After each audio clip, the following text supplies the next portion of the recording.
Hello, viewer. What a wonderful day the Lord has made. We shall rejoice and be glad in it.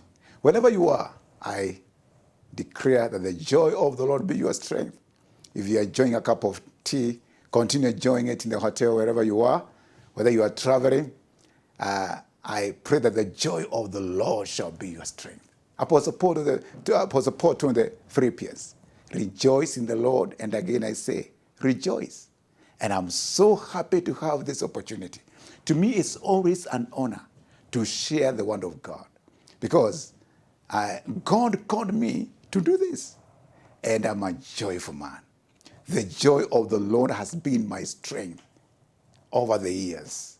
So, my name is Meru Kenya. I'm a pastor all the way from Muranga, and I'm here sharing this word. Our ministry is called Faith Family Chapel, and I welcome you to this wonderful one that God gave me recently. I want to speak about building your health bank account. Building your health bank account. I'm not mistaken. I know what God was talking about. You know, many times we think about a financial account. We're talking about accounts. It's always about the finances, the bank that we have the account that we have in the banks for finances and maybe other items. But God surprised me by, build your health bank account. So there's a bank for health. You can store something. There are some people who have accounts and they have the card, the ATM card. But if they go to the machine, they are told insufficient funds. So they can't withdraw anything, though they have an account. But they have been depositing nothing. Now we also have a health bank account that needs to be built, that needs to be deposited. If somebody doesn't have the money, then they should start working and putting money there. They will not withdraw other people's money. Neither can you withdraw other people's health. You've got to have a deposit on the inside of you. There are some people who deposit the wrong things in their bodies. And so, physically, they are weak. Their bodies are going down. I know people who drank alcohol, and alcohol is destructive. Alcohol has never built anybody's home. It's destructive. If you are drinking it, and this person or these people, they get liver cirrhosis, then from there, they have cancer of the liver. They have been sowing the wrong thing. God can still heal them, but they also need to grow. They have to build their faith that God can help them. So there is an account for health. Please listen to me. There is an account for health. If you overeat and eat the wrong food, this body will refuse and this body will break down. So we need, by the grace of God, to be deliberate in building our health bank account. There is a blood bank. We hear about blood banks all over the country to help people when they have lost blood, maybe through accidents, operations, and other things. That is a blood bank, which is a blessing to many. If you don't have blood that has been stored in those banks, we will have people dying and they were not supposed to die. It's a health bank account in a way for the community. And so if you hear the donations of blood, and I want to encourage you, be part of it. Go and donate blood. Somebody will be helped somewhere. But today we want to see, how do I build my health bank account? From the Word of God, there are a number of things that I'm going to speak about, and I pray that you pay attention, clear attention, so that your health bank account is not reading insufficient funds or insufficient health. It should read healthy, strong, vibrant. Number one, One of the things that you need to do is to attend to God's word, or give attention to God's word. In the book of Proverbs, chapter 4 and verse 20 to 22, I want us to read that one. Proverbs chapter 4, from verse 20 to 22. It gives us some things that are important for us. The Bible says, "My son, attend to my words. Incline your ear unto my sayings." Listen carefully, that is. "Let them not depart from thine eyes. Keep them in the midst of thine heart." For keep the words in the midst of your heart. Verse 22. Verse 21, rather. "Let them not depart from your eyes. Keep them in the midst of thine heart." I apologize. Let it once again. Verse 22. "For they are life unto those that find them, and health to all their flesh." Don't undermine the power and the value of the word of God. So some people may be telling you, why do you have to keep on going for meetings every now and then? You are building your health bank account. Why? Because as you hear the word of God builds, and the Bible is telling us that it is a health. The word of God is health. In actual, there are some parts, it says medicine to all your flesh. The word of God is medicine. Psalm 107 verse 20, or Psalm 103 verse 20, it says that he sent his word and healed them. So the word has got healing power. So when we give attention, when we pay attention to the word of God, like listening to this program every Saturday 5:30 on the Meru TV, when you keep on listening to this word will keep on building you. You are building your health account. And how do you give yourself to the word of God? You read the word of God. You stand at the word of God. You listen to the word of God. You can go to something like the YouTube, Facebook, and look for people who are credible and people who are preaching the word of God, and the signs are happening. So, meditating also is a way of building your word base, your word bank, because word bank is equals to health bank. When you build the word of God in you, you give yourself to it, not for conscience sake, but deliberately, like the way you feed your body, something you build in you. One time, I was meditating the word of God from the book of Galatians chapter 3. And all of a sudden, something for quite some time that was like hanging on my head. I couldn't read much. It's like my mind was captured. And I remember that time as I was reading the word of God, all of a sudden, something like a band which was hanging on my head, I felt it leave. I remember. It happened to me. The Lord healed me. Today, I can study for a whole day.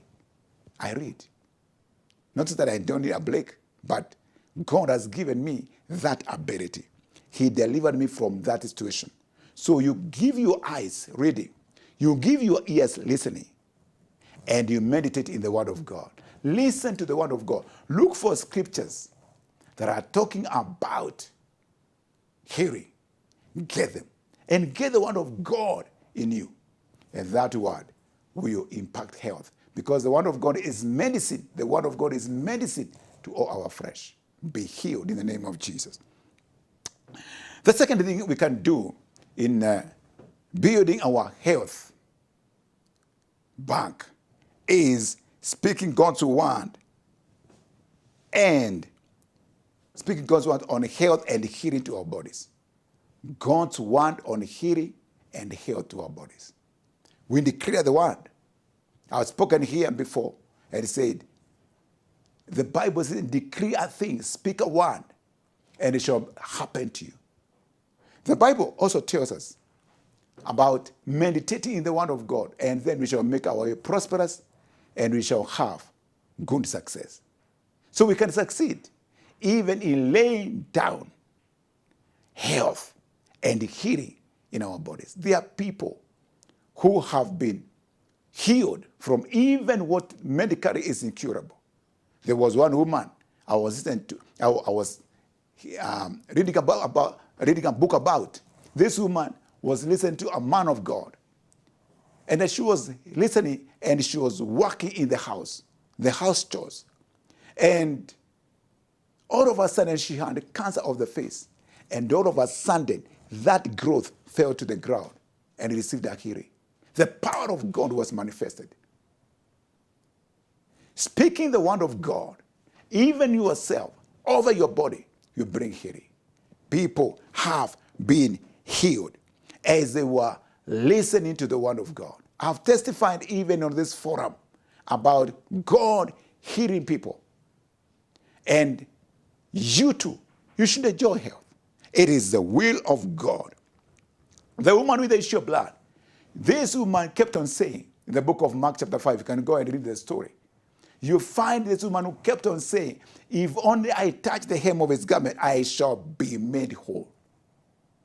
I shall be made whole. The spoken word of God, the spoken word of God comes with the power and life, and it dismantles every work of Satan. This woman had, she spoke the word of God, and healing came. She got healed. It is a miracle that happened. But she had to use her mouth in the right way. It is hard to bring healing to somebody who is speaking negative. Irrespective of how anointed you are, it will not be sustained. I've heard of some people who are healed miraculously, but they changed their confession, the way they were speaking. Eventually, the disease hit again. That is not our portion. That is not the will of God. And we are here talking about victory even in health. This one will work not just for finances and salvation. This one will work in our bodies also. So learn how to speak the word of God. Get in the Bible, check for testimonies, read those testimonies of people who got healed. Get the word of God that God promised. He says, I am the Lord that healeth thee. Exodus 15 and verse 26. I am the Lord that heals you. He is the Lord that heals me. So you get that one and say, Lord, you are the one who heals me. I declare, I receive my health. I ask you to heal me now. I receive my health in the name of Jesus. Now, let's go to the next one. The next one is sow healing to others, and you harvest the same. Sow healing.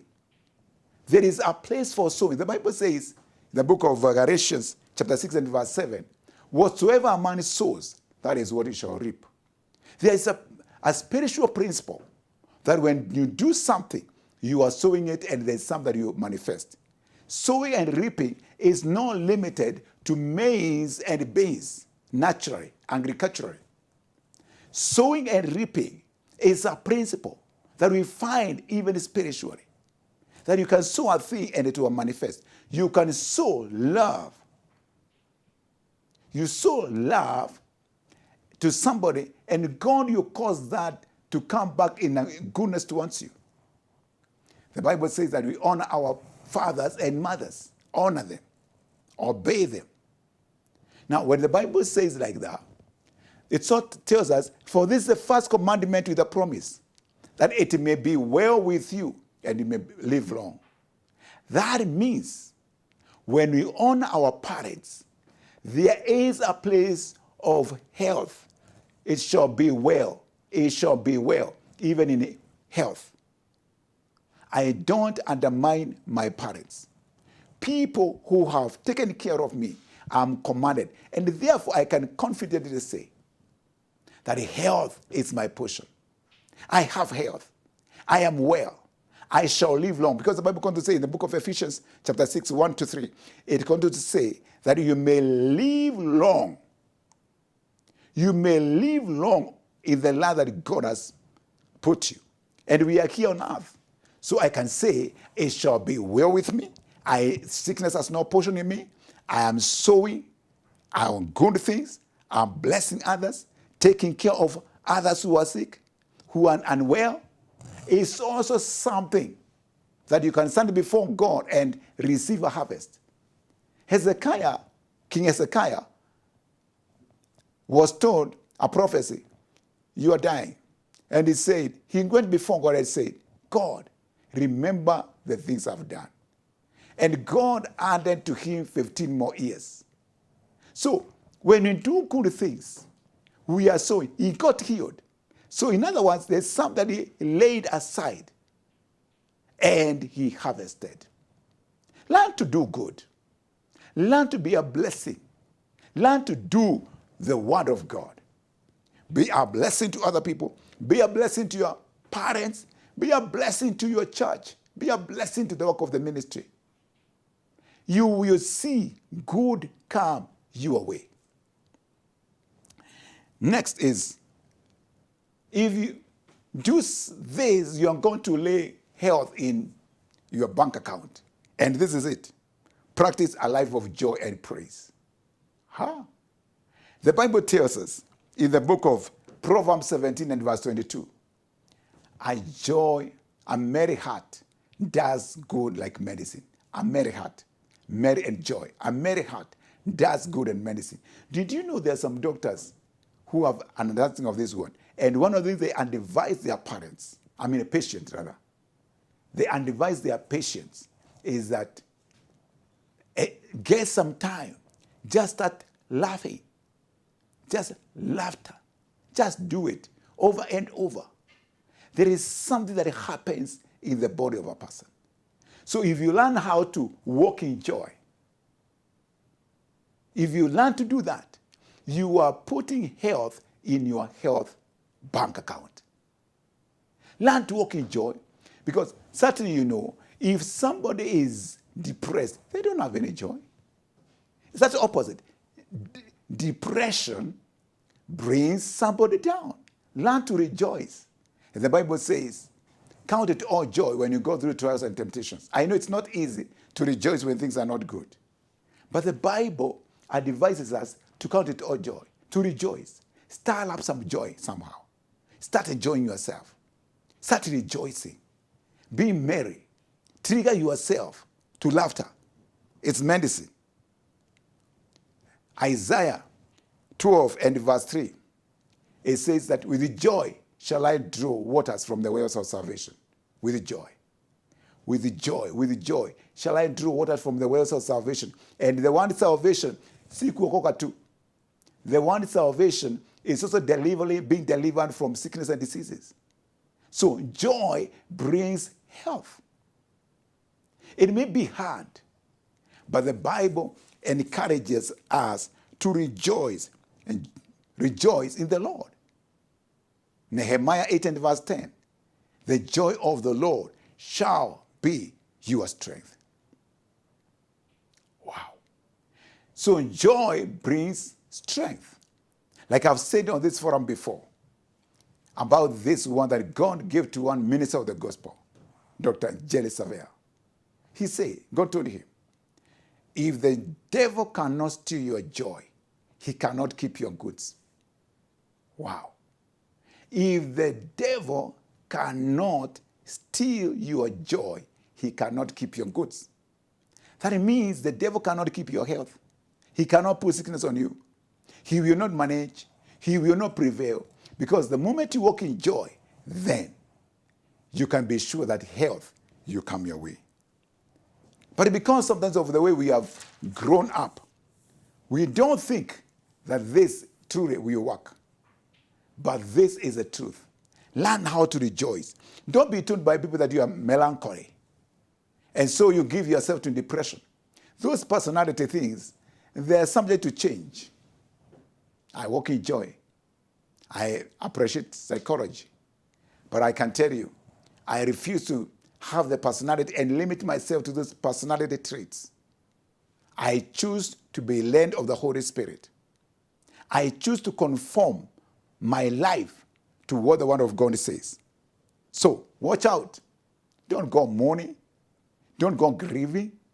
Stir yourself up and encourage yourself in the Lord. Glory be to God.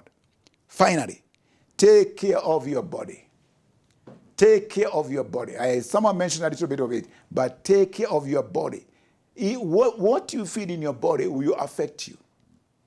And we know we have a lot of eating habits that has come up, feeding habits. We eat junk, people eat junk, and they don't consider how things are. Give yourself, give your body the right thing. You are putting something in your health bag. Taking plenty of water is healthy. As much as we can't say that now, oh, I read the Bible, I don't take water. It won't work for you. God created the water, and He created your body, and He has given us the water here for us to drink. So, learn how to drink water. I don't find it sweet. It's very beneficial. If you start doing it, you find yourself healthier. Take plenty of water.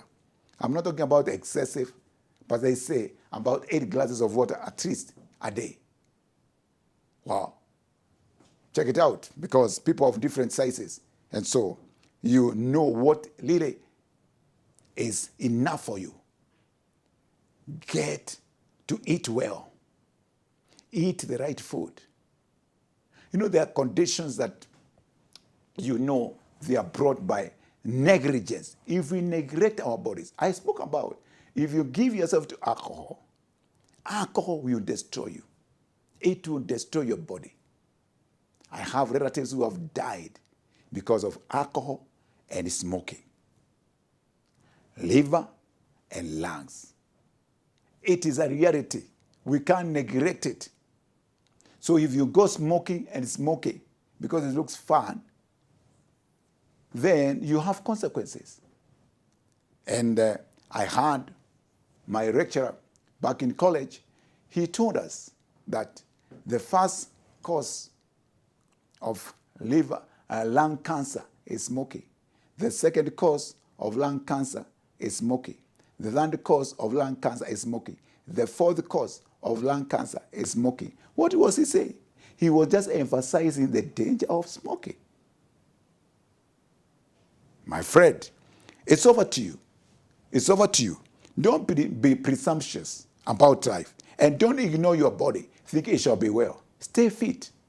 Stay strong. Don't overeat. Before I gave my life to Jesus, I had a problem of overeating. And I had to deal with that. And God helped me. And I'm healthy today. I'm not controlled by food. Some people, they have a challenge with eating. If you tell them to miss a meal, man, it's like you are killing them. Don't be controlled. Don't allow your body or your stomach to be your God. Apostle Paul was telling the Philippians, he was talking about some people whose belly is their God. Don't allow your body to be your God. There's some people, they can't stay sexually pure.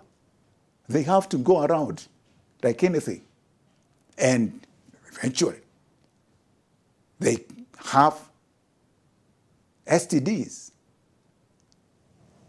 I've never heard of anybody who was ever buried or died because of not having sex. But this careless sleeping around with the people that only your spouse is ungodly, and it is not a good investment to your health. We have people who are dying every day because of what? Sex. But nobody has ever died for not having sex. We need to have control and live by the word of God. Immorality out. Stick to your spouse. If you're not married yet, wait. That's God's word. It's not my word. We can have self-control. We are not like dogs. Dogs have no self-control. They just go anywhere.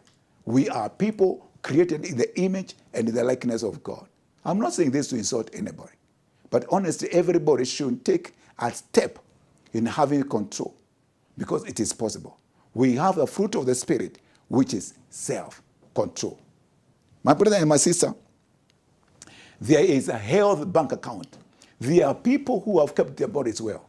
They have taken care of their bodies in the way they eat, in the way they live, in the way they stay in the Word of God. They have kept their bodies well. We have our ancestors. Many of them, they did not have the knowledge that we have. But those people are eating well. So they will go to 90, 100, 120, and they will live long.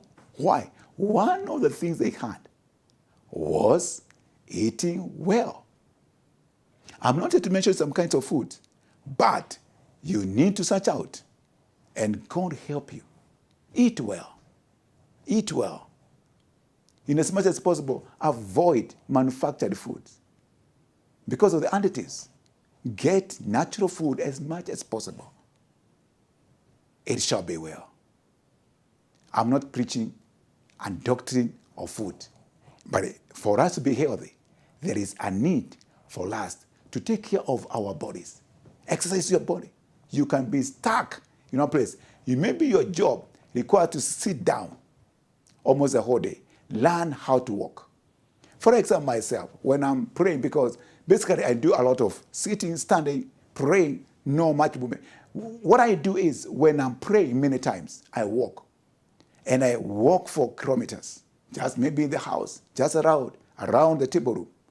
I walk, but until something is happening. I feel something has happened, not just in prayer, but in my body. Stays healthy. May you have a full health bank account. Make some adjustments if you feel that you have not been doing things the right way. And the blessing will come upon you. It's a worthwhile investment. Our bodies, remember, our bodies are the temple of the Holy Spirit. So take care of that body. Do well to it, and it shall serve you. You will live long, and you will help your generation walk in the joy of the Lord. It's my joy to see people healthy and listening to the word of God. Listen to it over and over. For any further communication, kindly communicate to us with the numbers on the screen. We love you, and anytime you have time, anytime you have an opportunity, fellowship with us. We have a church here in Meru. As you go towards Maua after Kemu University, you find Faith Family Chapel, just at the junction of going to Maua and Ruiri. Just around the junction, you find Faith Family Chapel. And you can call the numbers, we can direct you further. And also in Muranga town, we have the church next to Cooperative Bank, Faith Family Chapel. We love God. We preach the uncompromised word of God. And you are most welcome. And welcome to this program next Saturday. In Jesus' name at 5:30. Bye-bye.